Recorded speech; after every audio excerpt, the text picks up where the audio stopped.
My name's Bryan Lathrop, and I was frontman for Sadistic Exploits. All right, so tell us the origin of that. What year did you guys start? We started in 1981, and I was kind of fed up with the clickiness of high school music, and stumbled into a guy named Pedrick when I was at the bus stop one day waiting for the bus to get down to 69th Street in Philly, or Upper Darby actually. And he's the guy who told me about the Clash, the Buzzcocks, 999, Pistols, and old school punk. And so I scoped all that stuff out, and then 6 months later I bumped into him, and he had just left some band called The Excuses, which is another Philly. They actually had gone on at the same time that we were around. They still persisted. And he's like, "Hey, you want to be frontman? Want to start a punk rock band?" I was like, "Yeah, sure." So two of us started the band, and then we got Robbie, was our original bass player, and always had a problem keeping drummers down. I don't know what the issue with drummers is, but we never had a... Is it alright if I drink? That's fine. It's your interview. It's hardcore. Do whatever you want. You're like Spinal Tap. Losing drummers. Yeah, drummers. I don't know. We always joked that because they bang on things, they got issues. I don't know, but we always had issues holding down a drummer. So the original guy that we had sit in with us on our single was Keith from Decontrol, who actually they're still playing. And then it was just a long and sordid kind of all right, so you get trail of drummers. You get the well, the original scene. Philly-wise, really the roots would be the Hot Club, which was at 21st and South. All right, yeah, 21st and South. That unfortunately ended before I got to go there, but that was and again, that was more like bands like the Cramps and the Ramones and stuff playing there. The scene, there was no all ages shows. We organized the first all ages shows. Rented out the Elk Center at 16th and Bainbridge, 15th and Bainbridge. I can show you flyers and stuff from all that from back in the day. But there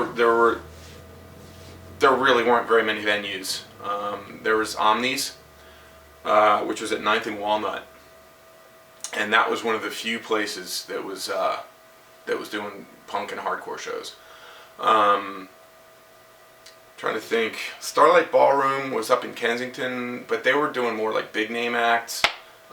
They did I remember going to Susie and the Banshee show. There was an epic show that probably a lot of people you interviewed were at. Then the Dead Kennedy show where the locals came in with baseball bats and stuff. That was memorable. Yeah, there wasn't a whole hell of a lot going on in terms of places that bands like us could play. Omni's was definitely a go-to. Then what happened is shortly after Omni's was going, I would say about 6 months to a year, a place called the East Side Club opened up. Yeah. 13th and Chestnut. I think, yeah, it had been a gay bar or a gay club, whatever, before, and then they're like, "Oh, we're gonna go punk." And I remember vividly that I think about 30 or 40 of us went over from Omni. We're like, "Well, let's check it out. Let's go." So we went out about 30 or 40 strong and decided, and it was before it had fully changed over. Mm-hmm. And we just kind of invaded the place. And Nancy, at that time she was my girlfriend, but she was our manager. We had a copy of X-Ray Specs, The Day the World Turned Dayglow with us, and we talked to DJ into putting it on. We just took over the dance floor, acting like idiots and slamming and moshing and diving into each other and having a good old time, and it was fun. But anyway, that place ended up being kind of a staple to the underground music scene. And then I guess it was 81, 82 was when we started doing the all ages shows. And we tried to get Antipas. I don't know if again I'm. You can call us hardcore. People call us hardcore. I've never really been too fond of labels because, I mean, I think there was a hardcore component to some of what we were doing, but there was other very different stuff too about what we were doing. So I think it's just easy for people to label you and then not think about it afterwards. So, what other Seeds of Terror? They were a Jersey group, skateboard guys I knew from skateboarding. Autistic Behavior. That whole crew. They're also guys that I skated with. They live down off of South Street, down by Zeke. Decontrol. Wide Eye started a little bit later. Stickmen were like from the jump, like they were there like early on. That's like more of the harder edge, groups. Yeah, like McGrad and McGrad started a little bit after us. FOD. That they started a little bit later too. Not too much later, like maybe a year or two later. Would you say? Were you at the Camden show where Ian Mackay got hit by the car? He didn't get hit by the car. I was actually in the van with SSD. Okay. Now, you know what? Let's put it this way. I mean, SSD played. They said he jumped over the car, but like a car. He might have been. I was inside. Okay.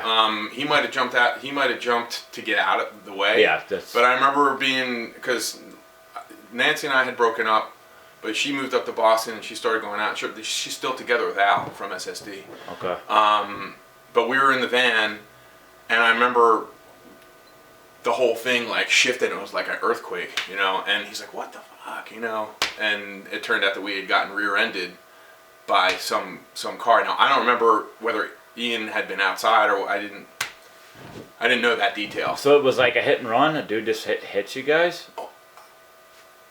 I don't remember the details beyond other than being like scared shitless because we were in the van, like what the hell's going on? The whole, the whole back end went up, but nobody, as far as I'm aware, nobody got hurt. I mean, it was just what's going on, Yeah, but no one knew the reason.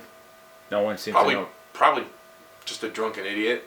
I mean, it was Camden, and it was in Camden. I mean, not that Camden's any bowl of cherries now. Camden's hardcore now, but back then.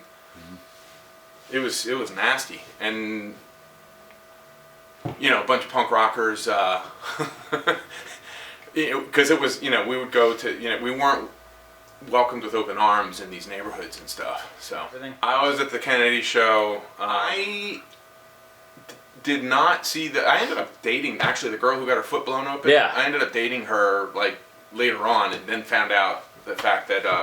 Oh yeah, you're the one who got your foot blown up. And somebody threw an MA. Basically, there was a bunch of punks lined up outside, big long line to get in, and the local population in Kensington did not look on as kindly, and somebody threw an M80 into the crowd, blew open her foot. She got like 25 stitches or something. I mean, it was nasty, and so they got whoever did that shit chased them down.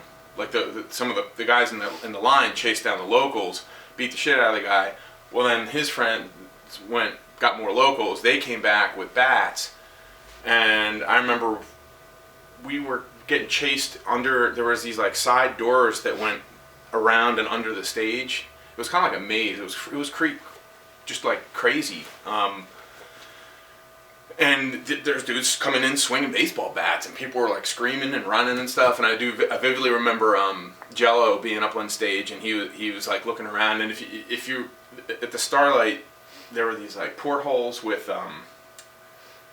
these little outline like not twinkle lights, but like rim lights, porthole style like ship. And he's like, "Oh, do you ever get the feeling you're on a ship that's going down?" And because it was mayhem, the cops eventually ended up coming, but the show went on, and that's all. That's my take on it. I mean, yeah, it was like an old theater type venue, and I again the SOA show, that was like when this division of like skins and rivalries between cities and all that stuff started going on. That was relatively new at that time. So early on, we put out we were together 6 months, I guess. Decided we were going to put out a 45. I think I have a couple copies here still. Small, I think it was an EP. Anarchy for Freedom, and it was Apathy on one side and then Freedom on the other. And Apathy probably would be the one song that would be more on the hardcore side of our our personality as a band.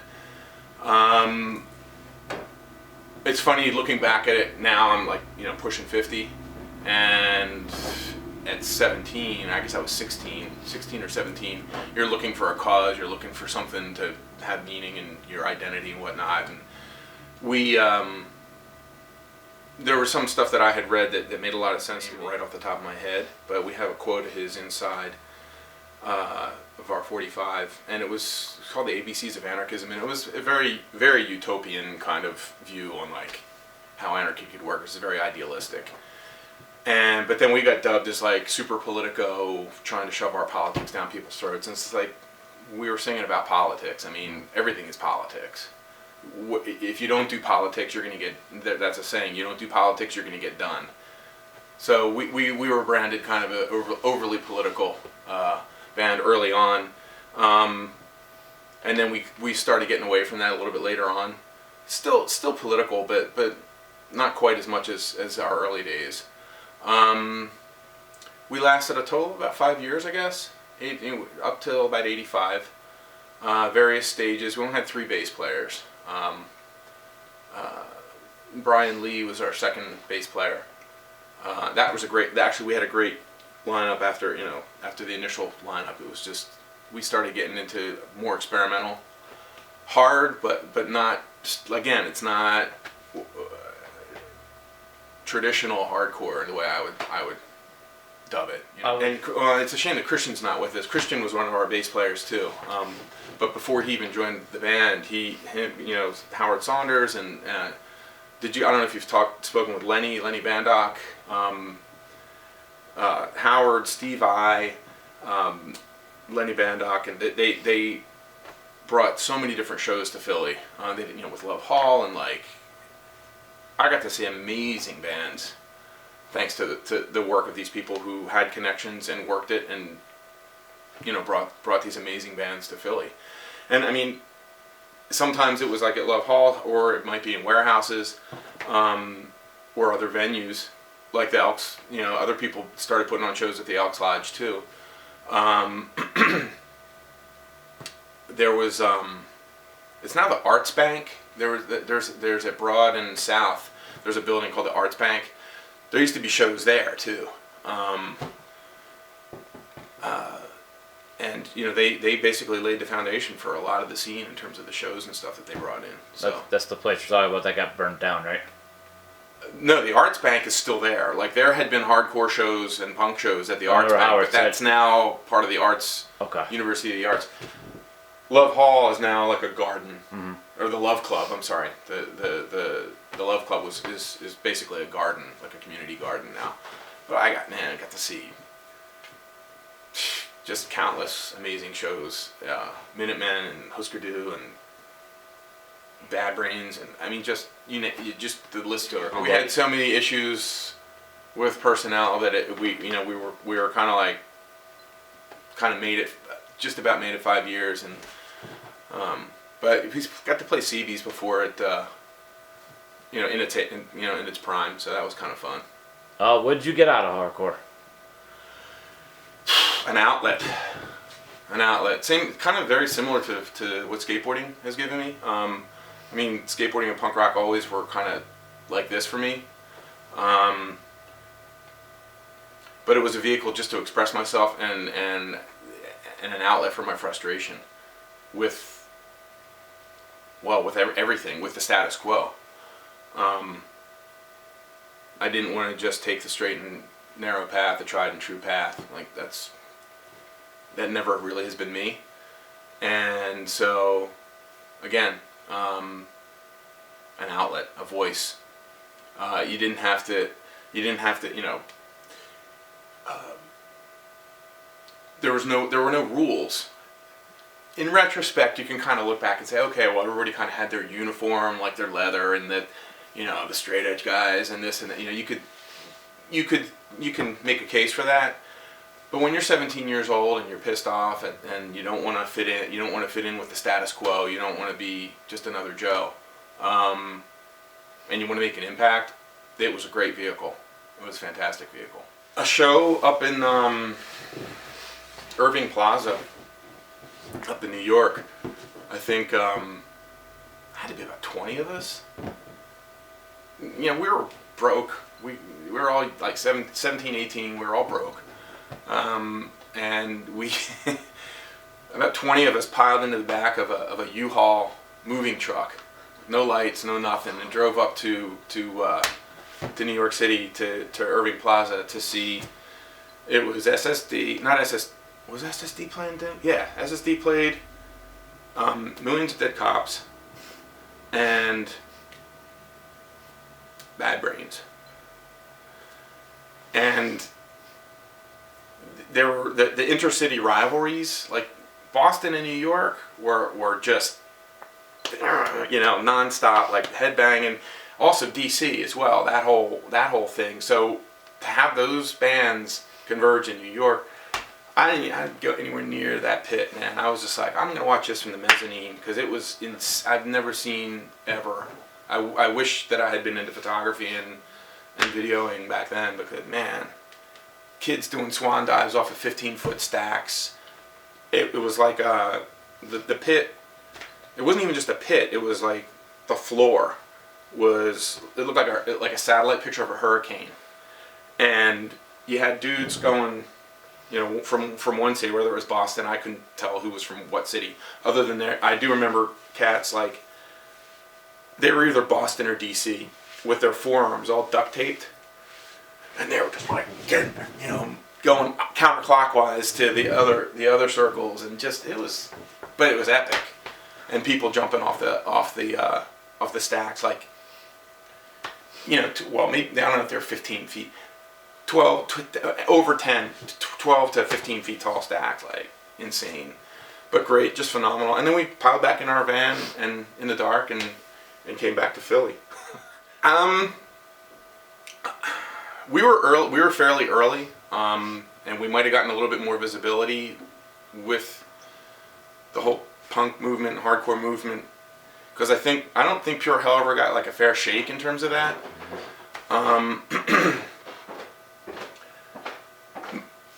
Who was the biggest? I don't know. I mean, I would say we were definitely seminal and influential in terms of getting the scene going. We played. I'm not taking credit for it, but we played definitely a key role, pivotal role in terms of getting all ages shows and stuff started. But as far as I could say my favorite was Ruin, because musically they were just like heads above everybody else. You know, one of the things that I was talking about with No Rules, one of the things I loved about punk was, you know, you didn't really have to know how to play your instrument. It was more about your message than your musical prowess, and so that was a big draw. And we eventually learned how to play, you know, had to tighten up on our instruments, but Ruin was just a whole different. They were heads above. Like I said, they just a very different level. Very, you know, the complexity of their music, and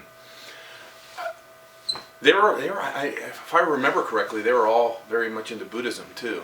I don't remember exactly which track or sect of Buddhism, but they were very chill guys, and but man, energy that they could generate during a show. I just remember how intense the music was. It was.